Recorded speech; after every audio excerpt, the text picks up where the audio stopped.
Here's part 2 of Brad Garlinghouse and Monica Long on stage at Apex 2025. Welcome back, everyone. Guys, if you missed part 1, go watch it now. There were so many cool things I didn't know about Brad and Monica that I learned. I made a lot of movies about XRP and Ripple, but I didn't know these things. If you missed those important events, please go look at them now.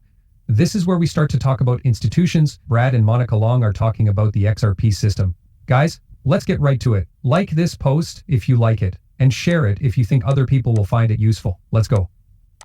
Okay, now we'll talk about institutional use cases and acceptance. What do you think are the most, least, or equally important use cases on the business side? Monica, maybe we should start with you. I still think payments isn't given enough credit. This use case has been in the works for almost 10 years, so I think it's finally done.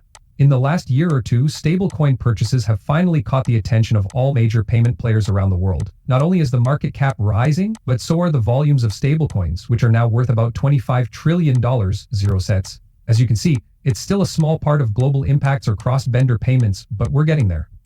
Okay, it's clear that you're on the same side of the question.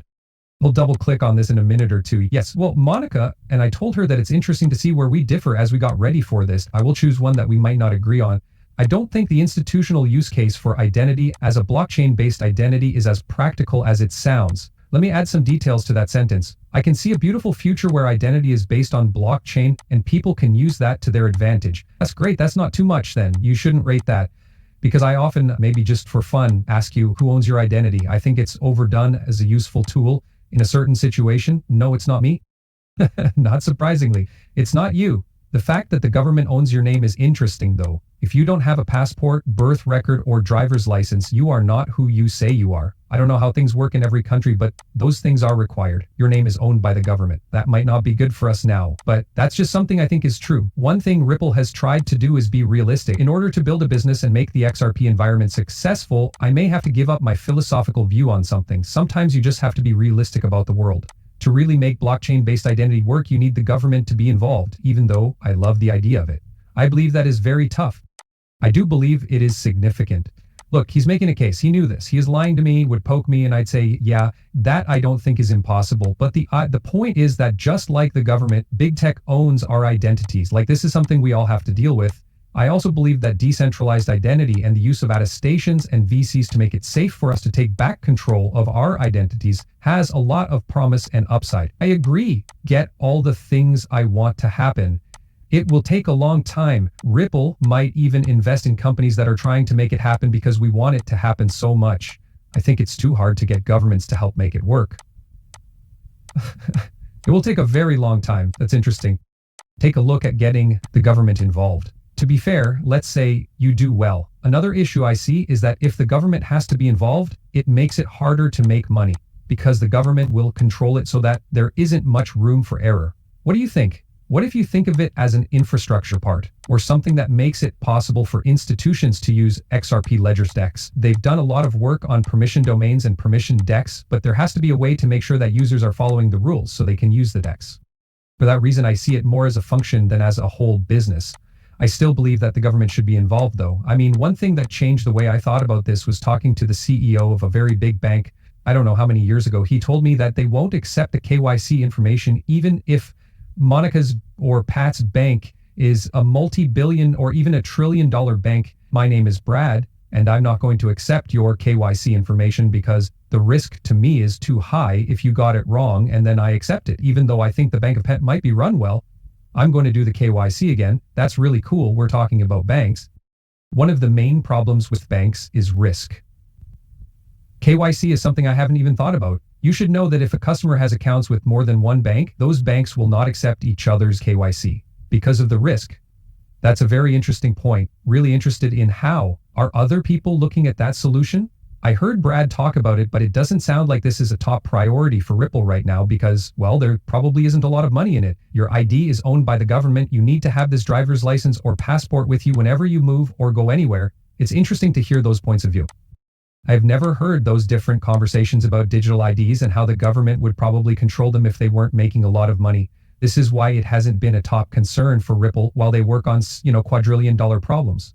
Finally, I believe that this problem is not as important as it should be.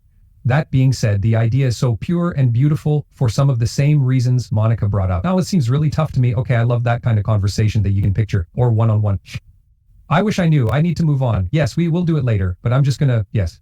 Okay, it's fine, then we'll move on. So banks that print their own stocks are underrated, overrated, and underrated. Then there's a follow-up question. I'll start. Yes, I also believe that is too high. JPM coin has been around as an idea for about 6 years, so banks have been experimenting with this idea for a while now. I think the problem is whether Citibank will accept JPM coin, whether B of A will accept it, and whether DBS or MUFG will accept it. I know, and that's why you almost need a neutral person and neutral players. As well, I think Tether will continue to do well. The Think group is going to USDC will keep doing well. I also believe there is a very exciting chance with RLUSD. The mood is very good. One thing that many people don't know is that Ripple used to mint 20% of all USDC. I've talked about this a little bit in public. So you ask me, why did you guys jump in? You say, well, we're already minting. If not the number one minter of USDC, we were at least number one.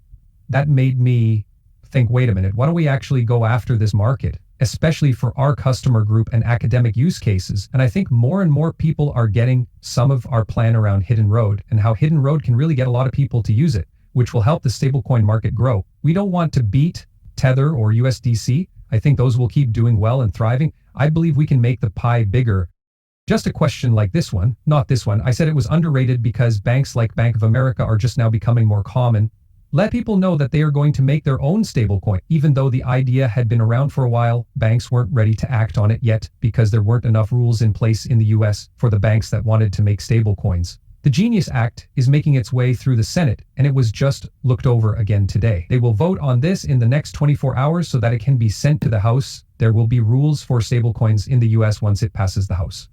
The president will then sign it into law. All of these banks have been waiting for that. We haven't seen nearly as many news as I think will happen in the next 6 to 12 months, which is why I said they were underrated. It looks like it will be a wall. A lot of these banks will likely pick to work with either Ripple or Circle.